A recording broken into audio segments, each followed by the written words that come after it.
Welcome to the Advanced Auto Parts First Quarter 2025 Earnings Conference Call. I would now like to turn it over to Lavesh Hemnani, Vice President of Investor Relations. Good morning, and thank you for participating in today's call. I'm joined by Shane O'Kelly, President and Chief Executive Officer, and Ryan Grimsland, Executive Vice President and Chief Financial Officer. During today's call, we will be referencing slides which are available to view via webcast. The slides have also been posted to our Investor Relations website. Before we begin, please be advised that management's remarks today will contain forward-looking statements. All statements other than statements of historical fact are forward-looking statements, including, but not limited to, statements regarding initiatives, plans, projections, guidance, and expectations for the future. Actual results could differ materially from those projected or implied by the forward-looking statements. Additional information can be found under forward-looking statements in our earnings release and risk factors in our most recent Form 10-K and subsequent filings made with the SEC. Shane will begin today's call with an update on the business and our strategic priorities. Later, Ryan will discuss results for the first quarter and provide an update on 2025 guidance. Following management's prepared remarks, we will open the line for questions. Now, let me turn over the call to our CEO, Shane O'Kelly. Thank you, Lavesh, and good morning, everyone. I want to take a moment to express my gratitude for the hard work, unwavering commitment, and dedication of the Advance team. I am pleased to report that our team delivered better than expected first quarter results. After a challenging start to the year for the industry, we began to see demand rebound in late February, led by our Pro business. For the quarter, Pro grew in the low single-digit range, including 8 consecutive weeks of positive comparable sales growth in the U.S. This positive momentum in Pro has continued during the first 4 weeks of Q2, driven by our focus on providing exceptional customer service. In addition to better than expected top-line results, we also reported stronger profitability with near break-even adjusted operating margin, and we're on track to deliver positive operating margins starting with Q2. Based on our performance to date and expected progress on our initiatives for the remainder of the year, we are reaffirming our full year 2025 guidance. Ryan will provide additional details later, and I want to note that our guidance also considers the impacts of tariffs currently in effect, along with our planned mitigation strategies. We believe the combination of an aging and growing vehicle fleet in the U.S., coupled with the relatively non-discretionary nature of auto parts spending, puts Advance and the industry in a favorable position to navigate through a volatile environment. We participate in a disciplined industry that has always operated rationally, and we would expect that to continue. In March, we reached a significant strategic milestone with the completion of our store footprint optimization program. Approximately 75% of our store footprint is now concentrated in markets where we hold the number 1 or number 2 position based on store density. We have also embarked on an ambitious new phase of store expansion aimed at further strengthening our presence in these regions to capture share in the more than $150 billion total addressable market. Over the next 3 years, we expect to open more than 100 new stores with plans to further accelerate that pace of growth in the future. Our team is focused on implementing initiatives across the strategic pillars of merchandising, supply chain, and stores to drive improvements in operational performance. These efforts are designed to strengthen our operational capabilities while building a robust foundation to deliver sustainable, long-term profitable growth and enhanced value for our shareholders. Next, I will provide an update on each strategic pillar. Let's begin with merchandising. The team has made good progress in expanding parts availability and securing quality products at a competitive cost. Last quarter, we piloted a new assortment framework in a single designated market area, or DMA, to improve parts coverage at the store level. We created a top-down assortment plan for each store, hub, and market hub in this DMA, which led to the rebalancing of hundreds of SKUs to align the inventory to market-specific needs. The new framework is enabling us to increase coverage in prominent hard parts categories, many of which are frequently in demand by our Pro customers. During Q1, we expanded this framework to 10 additional DMAs, and in the first 9 weeks following the rollout, we have observed an estimated uplift of nearly 50 basis points in comparable sales growth within these DMAs. Encouragingly, we are observing increased sales in categories where additional SKUs have been introduced, while sales in categories with reduced SKUs have remained relatively stable. Looking ahead, we anticipate gradual improvement in sales as increased parts availability translates into higher transaction volume. Feedback from stores has also been positive, which has motivated us to accelerate this program. With our recent learnings, we are expediting the implementation and are now using technology to automate key processes. As a result, we plan to complete the rollout in the top 50 DMAs by the end of 2025, with 30 of the 50 markets expected to be live by August. This is faster than our prior 12 to 18-month timeline, which stretched into 2026. While this new assortment framework enables us to align SKUs to market requirements, we are also prioritizing the improvement of SKU depth across all stores. We are measuring this through our store availability KPI, which is now in the mid-90% range.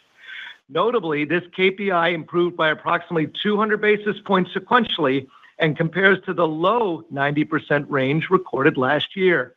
Strong coverage depth is enabling our store teams to sell complete assortment bundles and full application job quantities, which is critical for our customers and helps create repeatable pro business. Advance is a leading player in the industry with a 93-year legacy and a growing store footprint that currently spans more than 4,000 stores. Having the right part at the right place in our network gives us the opportunity to capture our fair share of the market. Next, let's turn to product costs. As we have indicated previously, the gap in merchandise margin is among the largest drivers of our operating margin gap compared to the industry. Over the last year, our team has partnered with vendors to conduct line reviews with the goal of securing high-quality products at a competitive cost. This work is expected to continue through mid-2025, and based on our progress thus far, we have visibility to greater than 50 basis points of annualized cost reductions that will start to flow in the second half of the year. We will continue to pursue further cost reduction efforts while also investing time to develop strategic business plans with our vendors to drive mutual revenue growth. Our customer-first approach and disciplined execution on core retail fundamentals continues to resonate with our vendor partners, giving us optimism in our ability to deliver additional future value. Next, supply chain. I want to start by acknowledging the tremendous effort of the supply chain team during Q1. This team played an integral role in successfully completing our asset optimization activity despite the complexities involved in the execution. Their work included relocating hundreds of millions of dollars of inventory across the network, rerouting replenishment routes to align with our revised store and DC footprint, and supporting the merchandising team to launch the new assortment framework in 10 markets. Importantly, they achieved this while maintaining high safety standards and smooth day-to-day operations. Having participated in multiple supply chain transformations in my career, I can attest that the team's accomplishments were no small feat. We are on track to close 12 distribution centers this year, with 6 completed to date. We expect to end the year with 16 DCs, making our way towards the goal of operating 12 large DCs by the end of 2026, with each averaging approximately 500,000 square feet.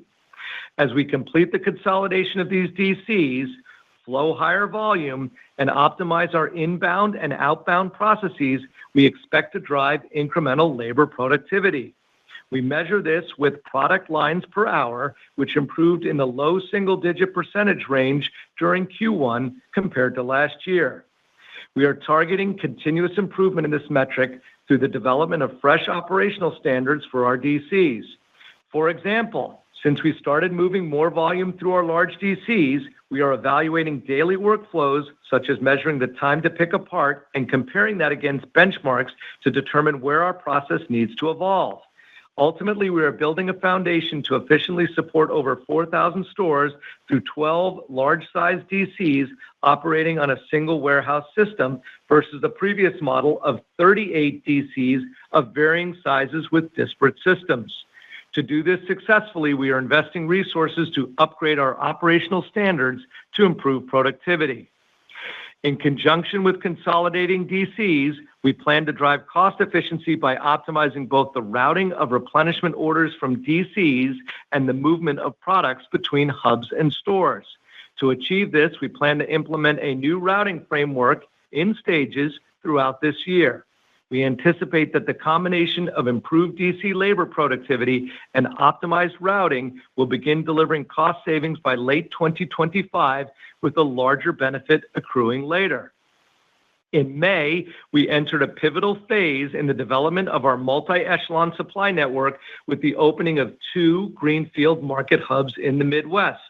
We now operate 21 market hubs and continue to target 10 market hub openings this year, while simultaneously building the pipeline for 2026 and 2027.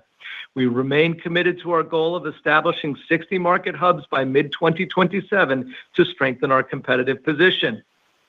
A market hub with 75,000 to 85,000 SKUs expands same-day parts availability for a service area of about 60 to 90 stores.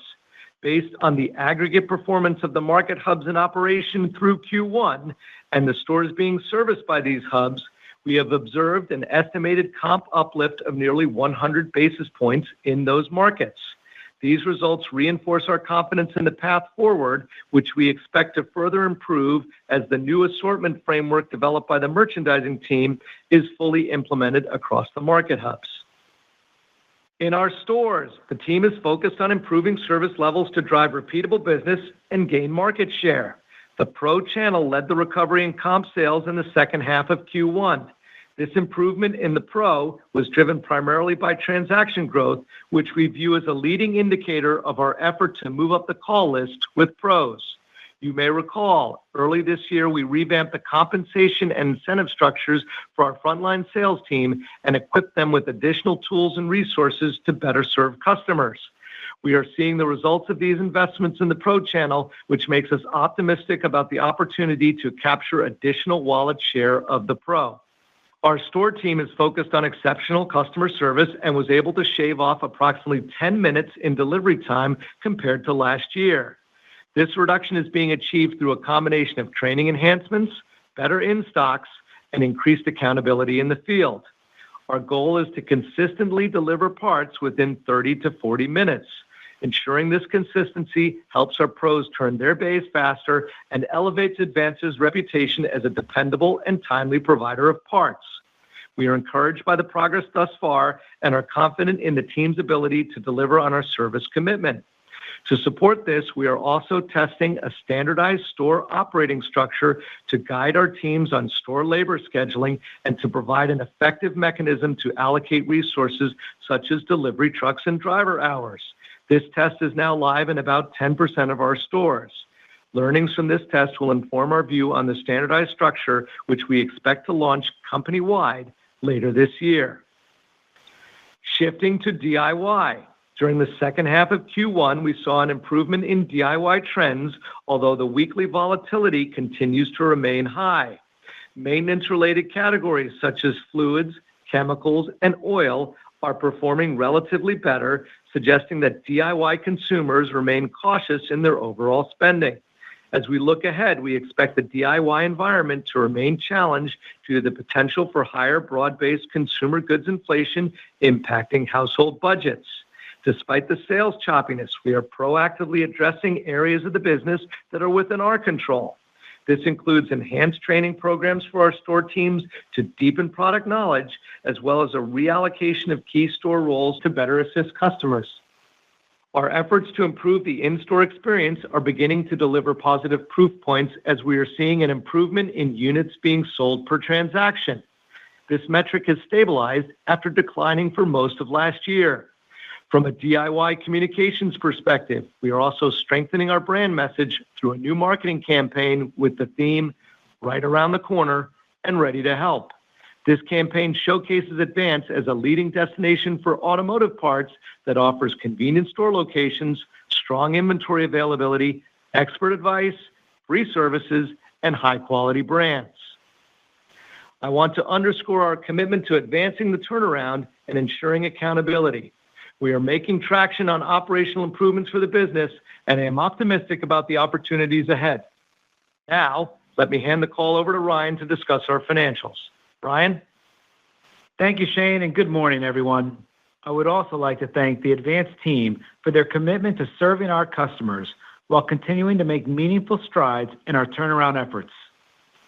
For the first quarter, net sales from continuing operations were $2.6 billion, a 7% decrease compared to last year.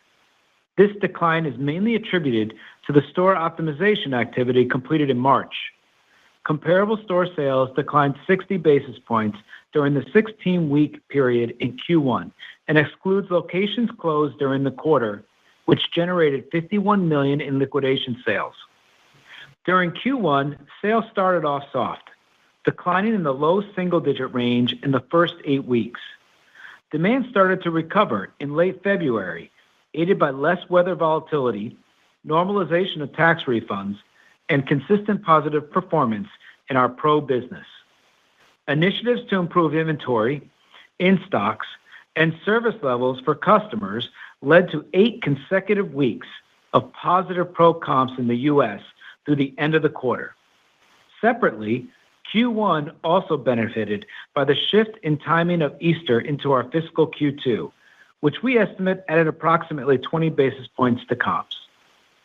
In terms of channel performance, Pro grew in the low single-digit range, which is an acceleration compared to Q4 and outperformed the DIY channel, which declined in the low single-digit range. Our Pro comp also accelerated on a 2-year basis and was positive for the 3rd consecutive quarter. Transactions declined in the low single-digit range during Q1, with Pro down only slightly.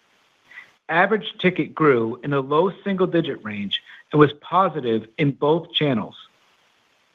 From a category perspective, we saw strength in batteries, wipers, and fluids and chemicals. Gross profit from continuing operations was $1.11 billion, or 42.9% of net sales, resulting in gross margin contraction of 50 basis points compared to last year. The year-over-year deleverage was largely driven by approximately 90 basis points of margin headwind associated with liquidation sales related to our store optimization activity. During the quarter, gross margin also benefited from favorability on capitalized warehouse costs related to a pull forward of some inventory purchases ahead of tariffs. We estimate this added approximately 80 basis points of margin and is expected to normalize during the year. Adjusted SG&A from continuing operations was $1.12 billion, or 43.2% of net sales, resulting in deleverage of 180 basis points compared to last year. A portion of the deleverage was driven by the comparison to a gain on asset sale from last year. Adjusting for this, SG&A would have deleveraged approximately 110 basis points, mainly due to higher labor-related expenses. As a result, adjusted operating loss from continuing operations came in at $8 million, or negative 30 basis points of net sales. A healthier top-line performance helped us deliver better than expected operating margins, with operating losses narrowing significantly compared to last quarter. Adjusted diluted loss per share from continuing operations was 22 cents, compared with earnings per share of 33 cents in the prior year. On a GAAP basis, we reported earnings per share of 40 cents due to a net discrete tax benefit of $126 million associated with capital loss deductions following the Worldpac transaction, which was factored into our forecast for the year. We ended the quarter with negative free cash flow of $198 million, compared with negative $49 million in the prior year. Free cash flow includes approximately $90 million in cash expenses associated with the store optimization project and approximately $100 million of additional inventory investments, which was planned for later in the year, to support the accelerated rollout of our store-based assortment framework that Shane referenced earlier. For fiscal 2025, we have reaffirmed the guidance established in February. We remain focused on executing and tracking the progress of our strategic initiatives to develop a strong foundation for the long term.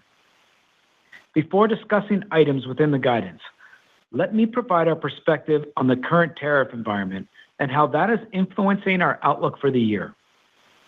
We are collaborating with our vendor partners to address the challenges posed by elevated product costs and evaluating each cost driver before accepting any increases from vendors. Our approach to navigating tariffs is expected to be measured as we make tariff-related price adjustments. We will continually assess inflation and demand elasticity, and will monitor competitive response while executing our plan this year. Within the current tariff landscape, we are planning for a range of scenarios and feel strongly about our ability to navigate through the rising cost environment. These scenarios are in alignment with our full-year guidance, reinforcing our expectations for the balance of the year. The complexities of the current economic landscape also warrant an appropriate sensitivity to financial flexibility through the turnaround.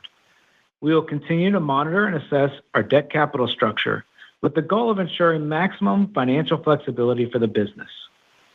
We believe we have the right strategy rooted in core retail fundamentals to achieve our financial objectives, and the benefits of our strategic actions is expected to build steadily over the next 3 years. Next, let's discuss our expectations for this year. Starting with net sales, we expect net sales in the range of $8.4 to $8.6 billion. Comparable sales is expected to grow in the range of 50 to 150 basis points on a 52-week basis. We expect sequential improvement in comparable sales during 2025, with stronger growth in the second half, supported by our focus on improving parts availability and elevated service levels. For Q2, we currently estimate flattish comparable sales growth, including the impact of the Easter shift from Q1. During the quarter, we will also fully cycle through the $100 million of price investments from last year. Net sales also include contribution from new stores planned to be open this year, and we expect the 53rd week to contribute approximately $100 to $120 million into net sales. Moving to margins, adjusted operating income margin is expected in the range of 2 to 3%. We expect sequential progress in operating margins this year, with Q2 expected to track in line with the full-year range, and further improvement expected in the second half.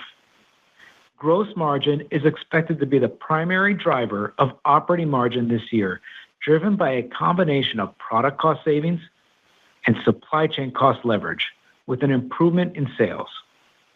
We expect SG&A expenses to be down year over year, with margin in the range of flat to slightly down. SG&A includes the impact of annual wage inflation and other field investments, offset by favorability from labor productivity and indirect cost savings. Additionally, we expect to save approximately $70 million in annual operating costs related to our store and DC optimization activity.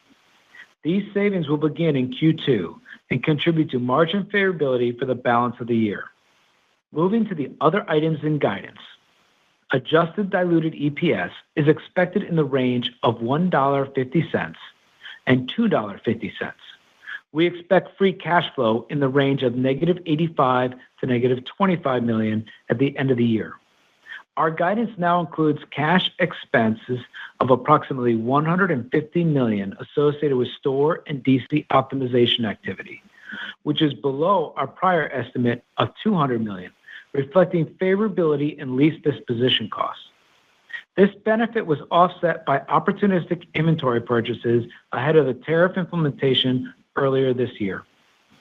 In summary, we are pleased with our progress thus far and remain resolute in controlling the aspects of our business within our control while navigating a volatile macro environment.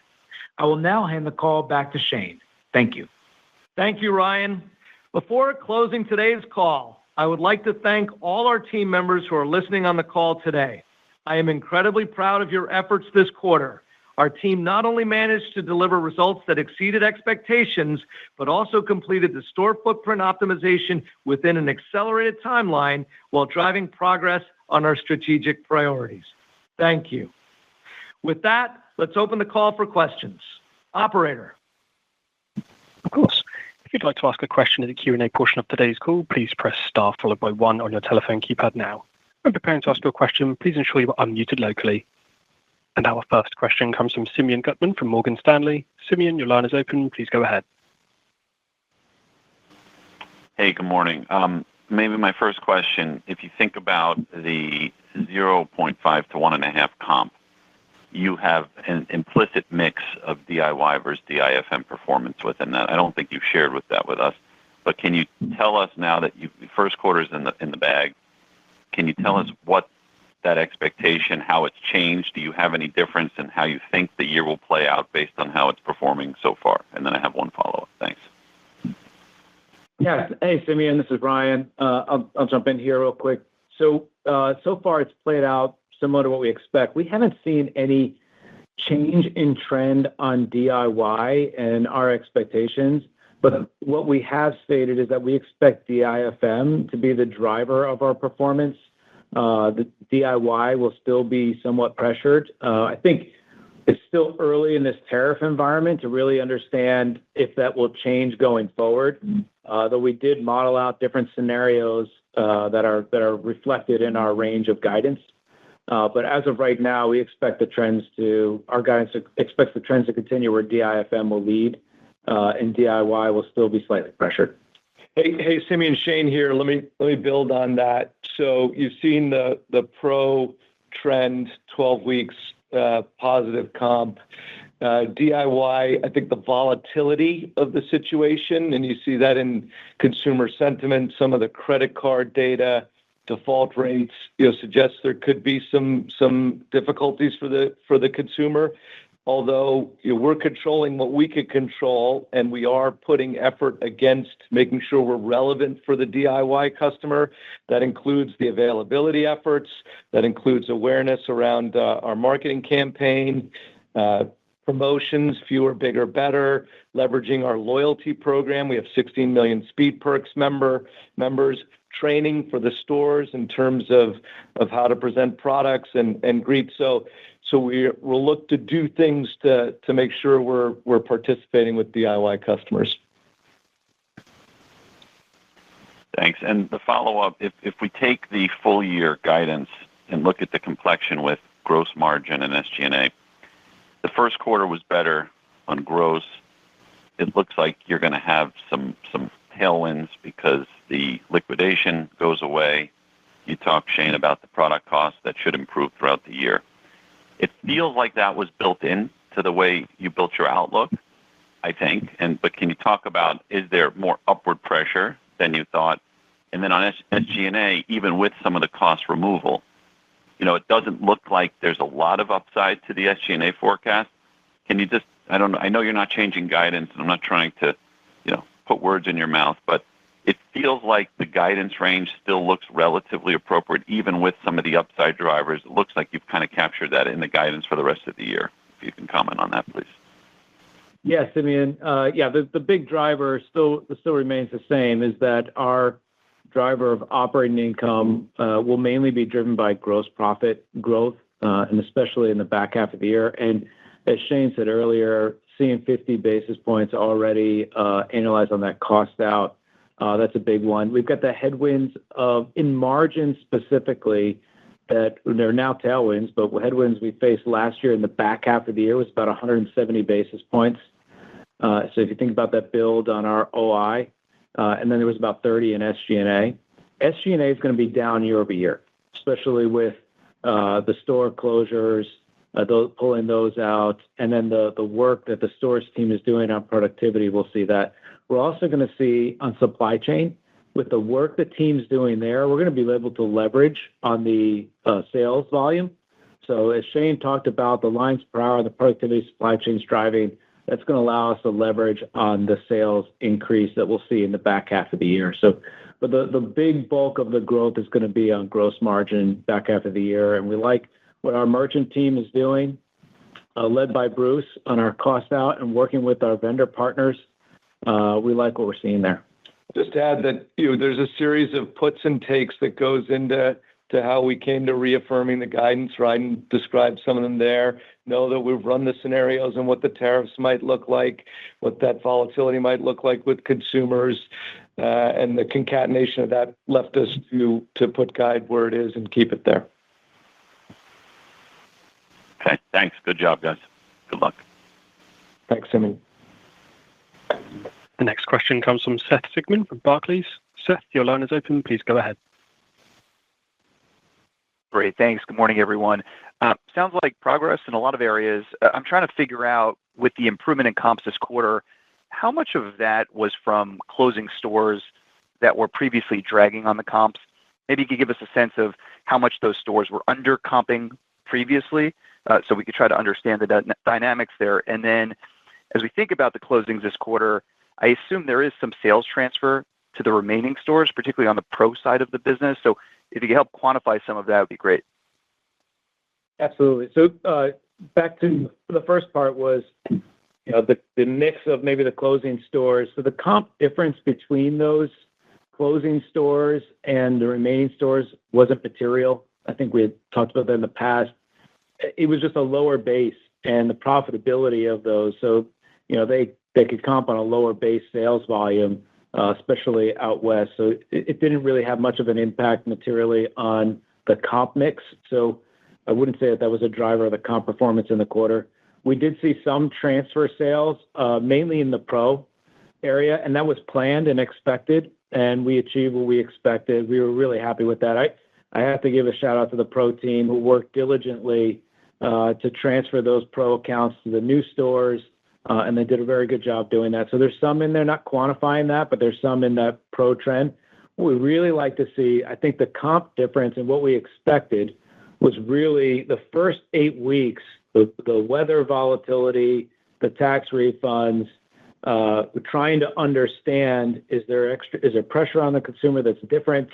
We saw that bounce back in the final 8 weeks of that quarter. We saw that normalize. And some of the initiatives we had around pro and improved time to serve coming out of our stores, I think really had an impact as well. And thanks for the question, Seth. Just some contextual flavor to that. Coming through that process as quickly as we did, there were a number of teams. We talked about supply chain, the prepared remarks, our stores team led by Jason Hand, our real estate team, Todd Davenport. These guys getting that done as quickly as we did, there's a secondary effect when you're going through these processes. It creates uncertainty in your organization when you're doing it.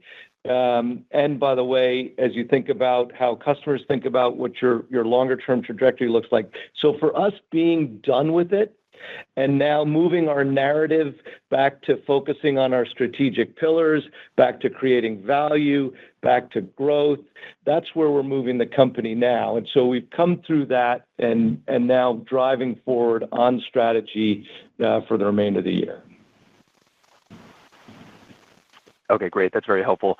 And then I did want to ask about the guidance, specifically as it relates to tariffs. I get that tariffs are manageable in this sector. What have you embedded here? How does it impact your P&L as we move through the year? And how are you thinking about pricing? Thanks so much. Yeah, no, great question. I'll start and Ryan can add to it. So for tariffs, it's a volatile situation. And think about tariffs as you got the 301s, the 232s, AAP, and tariff creates variability by product, country of origin, tariff magnitude, by the way, changes to any of the above, the stackability of a tariff, whether it's discrete or combined with others. And so as we've looked at that in aggregate across the company, our blended tariff rate with what is currently in effect is about 30%. And if you think about the applicability to products, about 40% of what we source can have some applicability to tariff. Now, some of it might be a subcomponent in a good. So before you just take the 30% times the 40% to say that's the economic impact, know that there's subcomponentry there. But importantly, before just moving forward with that math, we've done mitigation strategies broadly across a number of dimensions. And maybe Ryan touch on the mitigation. Yeah, I'll just touch on how we approach this. So our strategy first is we push back on all cost increases and really work with our vendor suppliers. Then we look at alternative sources of supply. So we'll look for that, and I'll touch on that in a second as well. And then finally, anything we can't mitigate between vendors, sources of supply, we're passing that on to price. And it's been fairly constructive, and we've been able to pass that along. Ultimately, we think the full value chain should bear some of that, whether it's the vendor, the supplier, the retailer, and then ultimately the consumer are going to bear some of those impacts. But to give you an example of supply, when we think about our China exposure, about 10% from China is direct import. Or 10% of our overall product is direct import from China. By the end of the year, more than 50% of that we're direct importing from China will be sourced from other countries. And the team's already making significant progress on that. So we're looking at alternative sources. We're quickly making changes. Our pricing cost team and our merchants are working diligently around the clock to look at alternative sources. And as this dynamic tariff environment shifts, we're shifting and we're adjusting to find the best cost for us. Let me just add that we're in a rational industry with rational players. Aspirationally, we would look to hold rate as an objective. If we can't hold rate, then we're going to look to managing operating profit in terms of how we think about elasticity, units, and margin. And we'll drive forward with that approach. The team, led by Bruce Starnes, they're looking at this. They look at it broadly across the portfolio, and then they look around how we would manage each particular category and product. And that analysis and effort, I think, appropriate given again, as we started the point, the volatility of the situation. Got it. All right. Thanks so much. The next question comes from Chris Horvers from JP Morgan. Chris, your line is open. Please go ahead. Thanks. Good morning, everybody. So I'll take that baton on tariffs and what's going on there. At this point, how much inflation did you have on the same SKU basis in the first quarter? Is any of that tariff pricing, and will that accelerate as you move forward from here? And then historically, if I recall, on the LIFO side, prior sort of methodology was you would actually write up inventory and it would create sort of these LIFO benefits early in the inflation process. So can you also talk about how that influences the P&L on the gross margin side? Yeah, absolutely. Thanks, Chris. A couple things. So the inflation impact in Q1 was immaterial. And from a guidance perspective and the scenarios we played out, we're still in low mid-single digits on inflation in our scenarios.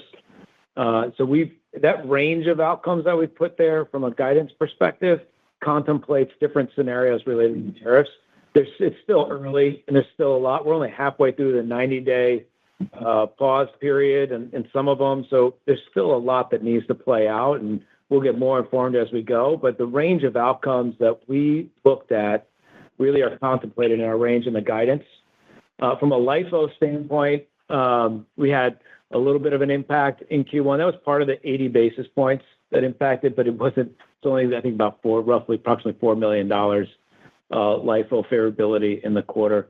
We'll see. One of the things that we're doing that'll impact this is we're looking at our weeks of supply, both for us and what the vendors might have currently in their warehouses here in the U.S.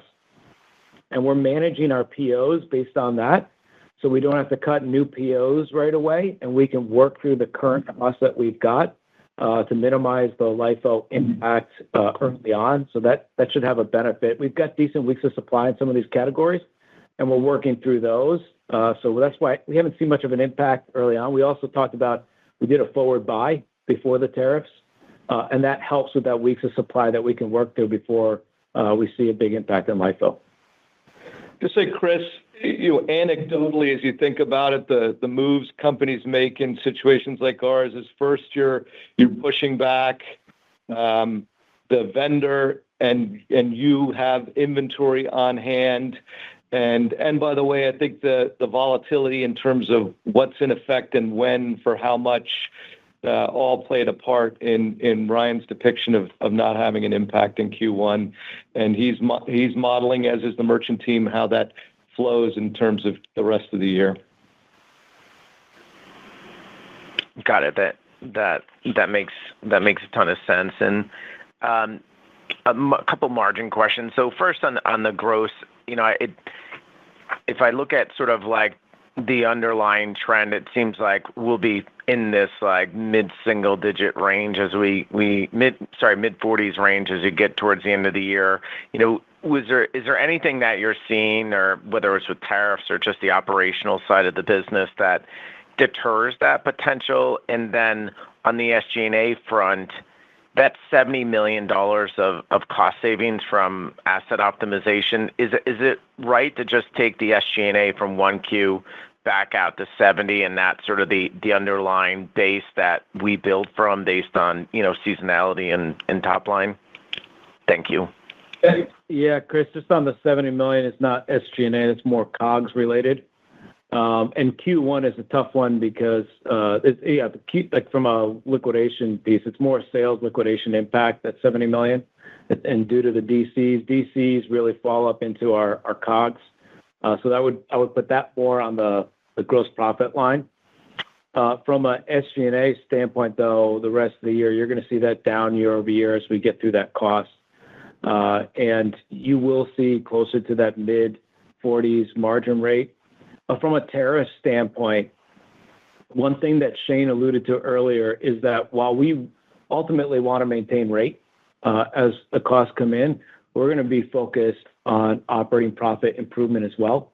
So managing elasticity and the flow through on the operating income side. So when we looked at those range of outcomes in our guidance, we looked at all of those from elasticity, what we can pass on, COGS, price. And so I think our guidance really contemplates the ranges of outcomes that can happen the rest of the year from what we know today. And Shane alluded to the complexities of all the different types of tariffs that are in there by product category. Great. Thanks so much. Have a great rest of spring. Hey, thanks, Chris. The next question comes from Michael Lasser at UBS. Michael, your line is open. Please go ahead. Good morning. Thank you so much for taking my question. As you look towards your longer-term goal, good morning, Shane. As you look towards your longer-term goals, can Advance Auto Parts achieve the margin expectations implicit in the 2027 guidance if DIY sales per store remain relatively flat over that time? Because that seems to be the area where it's going to be the most difficult to effectuate change, and has been the area where Advance has really struggled historically, such that there may be deeper investments needed in that area in order to generate improvement. Let me start on the DIY front, because certainly some of your points are relevant, and we touched on what the U.S. consumer might face going forward. But also know that we recognize our relative position and are putting appropriate effort around being a participant with the DIY customer. And I touched on a few of them earlier, but let me add a couple of others that are relevant. Vendor partnerships. So we've talked about tariffs and that relationship with vendors. We've touched on our strategic pillar of cost out. There's a third component of how we're working with our vendors, which is strategic business planning to create mutual revenue growth. And that's good feedback that we got from the vendors, which is, hey, don't just approach us on the cost side of tariffs and our contracts.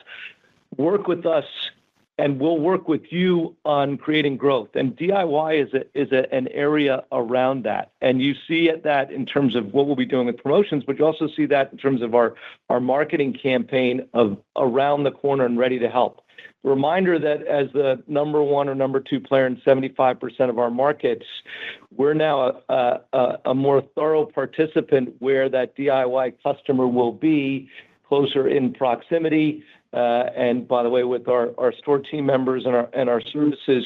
So before you kind of depict our 27 as not having relevant DIY share in our mix, we're not seeing it that way, and know that these initiatives will help keep us in good stead. But as to the specifics on the 27 forecast, Brian? Yeah, and Michael, I'll just remind you that I think we're looking at low single-digit comp growth to get to our 7%. So we're not looking for a large top-line growth here. And by the way, that low single-digit, our growth is really led by DIFM.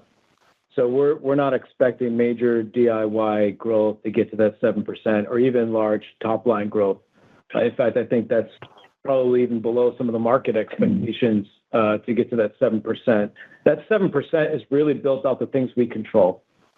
And that's our merch excellence work that we're doing, our supply chain productivity, and the store productivity that we're driving. And so we can get to that 7% with low single-digit comp growth in that outlook. Okay, got you. Very helpful.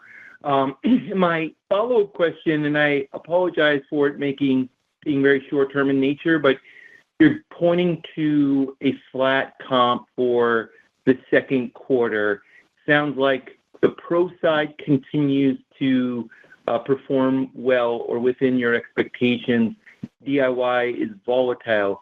Do you need to see an acceleration in the overall business in order to hit that flat for the quarter? And as you think about the back half of the year, are there other drivers to get to what would seem to be a low single-digit overall comp that's embedded in the outlook, outside of just lapping some of the price investments and other factors?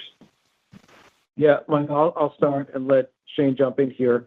So our exit rate coming out of P4, we're in line with that into Q2. So we're in line with our guidance for the quarter. So that flattish is kind of where we're trending today coming out of P4. So that's where we're at. We don't need to see a change necessarily. We need to continue the momentum we've got today. On the back half from a growth there, one, you see the acceleration in these initiatives. So we've got the DMA work that we're accelerating. You see the market hubs that are going, but also keep in mind there's some easier comparisons as well. And in Q1 and to Q2, the change in trends or the similar trends, just remember we're backing out Easter for that. So if you just adjust for that, it was 20 basis points in Q1. It's a 25 basis point headwind in Q2. Yeah, just let me illustrate with kind of a story around the initiatives, the strategic pillars, and it's a turnaround, and we're going down the long road to get this company back on footing. I was in a DC with our DC leader, Steve Szilagyi, and we look at a vendor that has shipped us individual piece parts, and these are small little containers where it costs more to put the container away than what the value of the product is. So Steve goes to the vendor and says, hey, why are you shipping us like this? And the vendor says, well, why are you cutting me POs like that? And so together we sit down at the table and we say, hey, if you could send me fewer, bigger POs with the right frequency, I can put together bigger orders for you. By the way, we could start doing case pack quantities instead of one eaches. And that's a 7-digit cost takeout. And by the way, we're going sequentially across our vendor base having those discussions. Now, you can't do that overnight. when you start to change, pick quantities and things like that. But that's just one example of what's going on in supply chain to create lines per hour. By the way, simultaneously, we're closing DCs. Simultaneously, we're open market hubs. Simultaneously, we're refreshing the assortment in the DMA. So there's a lot of activity going on in the company that it's a little bit of a yard at a time. That's what we have as we think about going into the back half of the year. And by the way, into 26 and into 27. Thank you very much, sir. That is quite helpful. The next question comes from Zach Fadem from Wells Fargo. Zach, your line is open. Please go ahead. Good morning. Now that the store optimization is largely behind us, can you walk us through your expectations for non-GAAP adjustments for the rest of the year? It looks like about $100 million on SG&A this quarter. So as you look ahead, is there any color you can give on GAAP versus non-GAAP operating margins and EPS expectations for 25? We're not guiding necessarily GAAP, but I think in Q1 we had the benefit of the tax piece that happened in Q1 from a GAAP standpoint. But from a cash expense standpoint, we had $150 million this year. $90 million is already done. So hopefully that's helpful. Okay. And then stepping back on your conversations with vendors, is there a consensus out there on where like-for-like inflation will shake out for the industry this year, both tariff and non-tariff driven? And then separately, we've talked in the past about opportunities to renegotiate, maybe take some vendors off supplier financing, and that could result in some margin improvement for you. Any update there? I'll just start on the first part. There's lots of scenarios on how it plays out with the vendors. I would just go back to the previously relayed perspective. We're going through our mitigation strategies. In some cases, collectively, we don't know what the ending outcome is.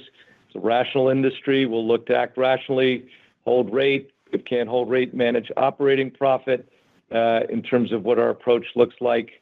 So that's the first part.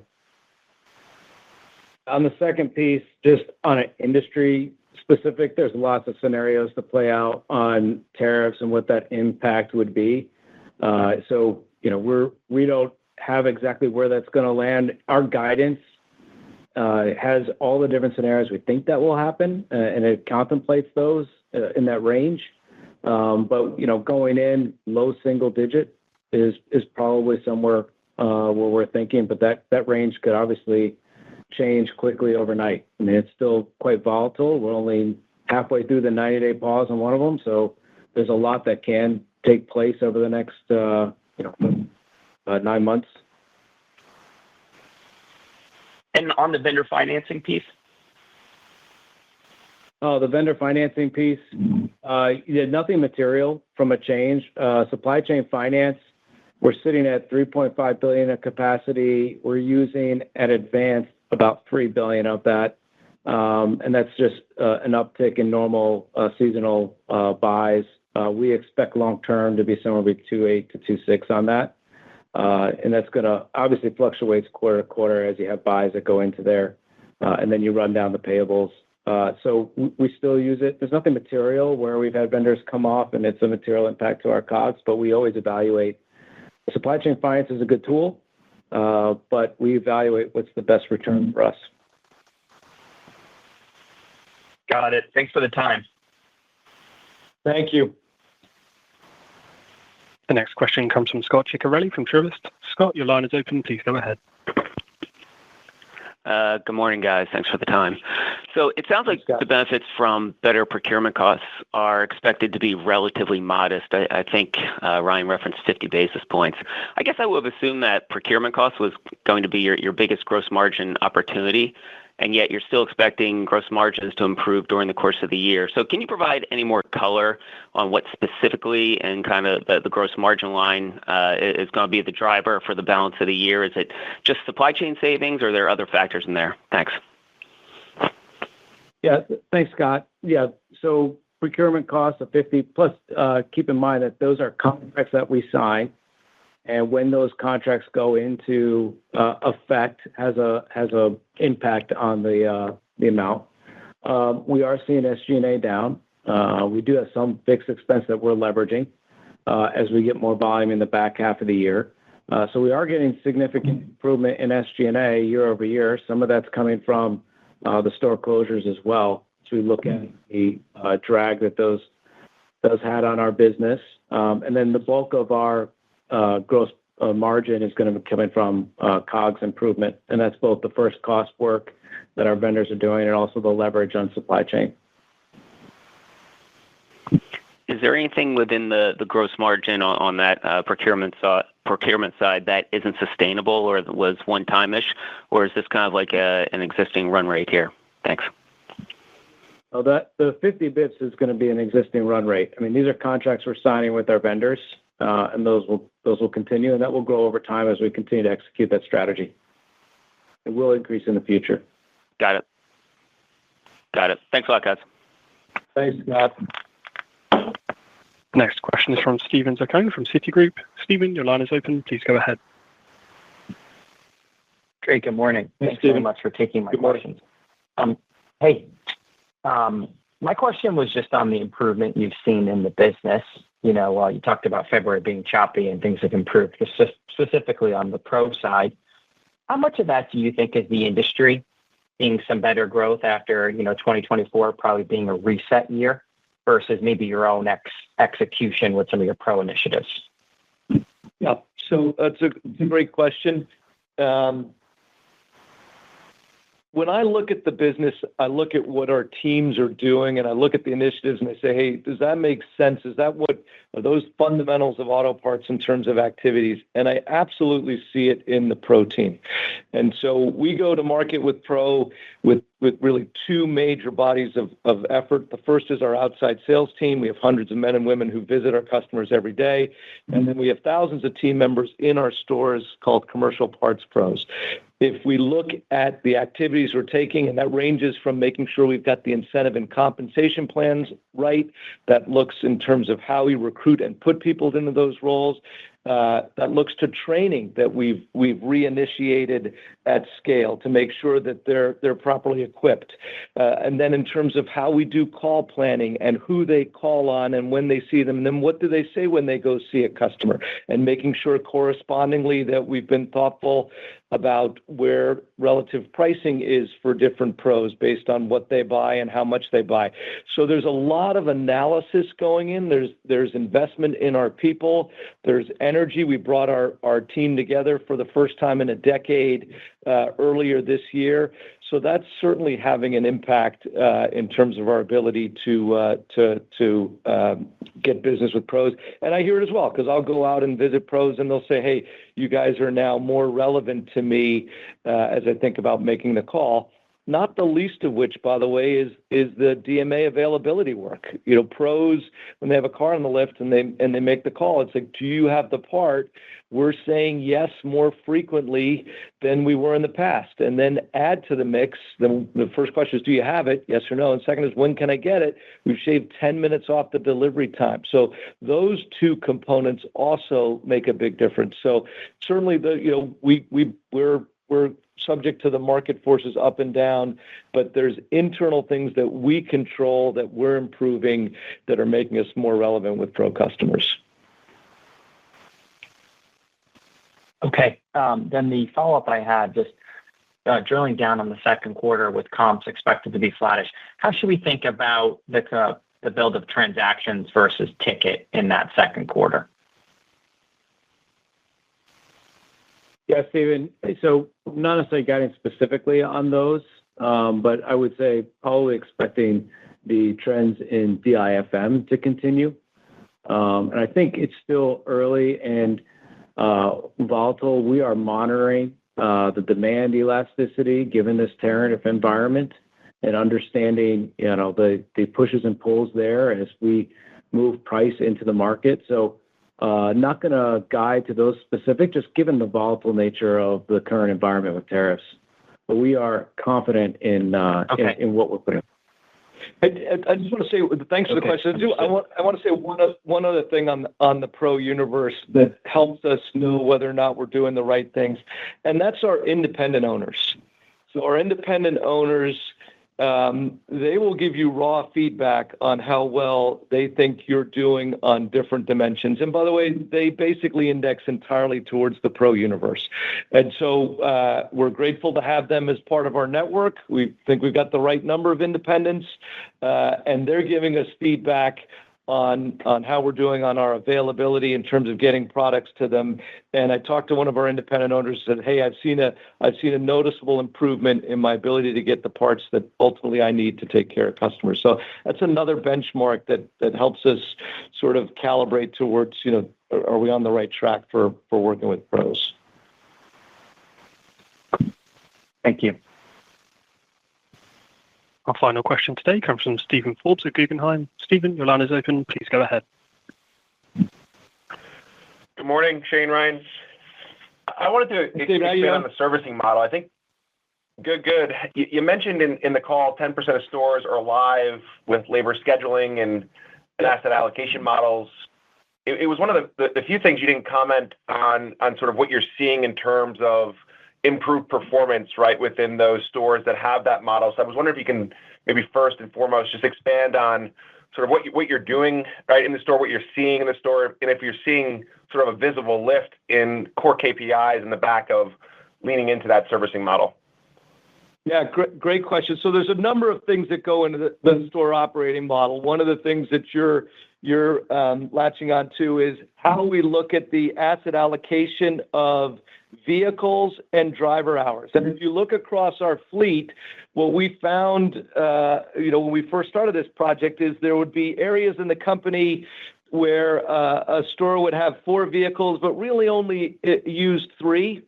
And there'd be another store that had 2 vehicles and really wanted a third. And usually, GMs will hold on to their vehicles if you leave that in their purview because they're optimistic about what they can do in the future.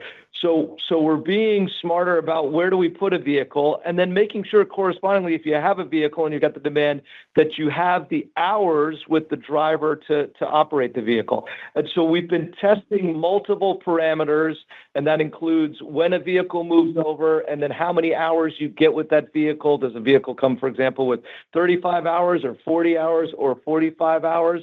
And we're encouraged by the results in that we know that as we do this work, there's an unlock for the company. We're not ready to put anything out just yet for everybody here because it's early days, but let us keep working on it. And when we've got sort of a crystallized insight and path forward, we'll bring it to you. Appreciate that, Shane. And then just a quick follow-up here.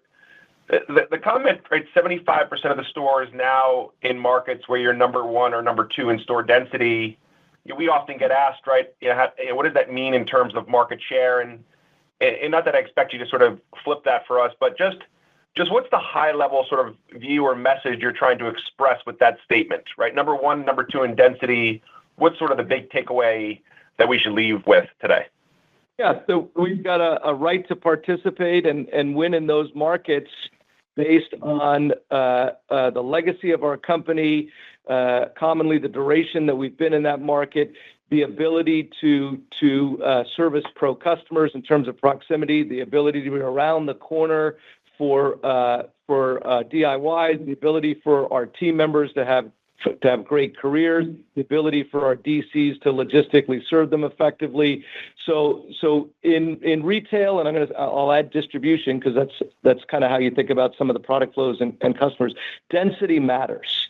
And so having that versus, we participated in markets where we were far thinner and it was much more expensive to serve. And on a relative basis, there were many more competitive outlets. That's a tougher trajectory to run as a company versus we're in our core markets now executing our pillars with the store framework. I mean, we've got in the U.S. 4,100 stores and 750 independents.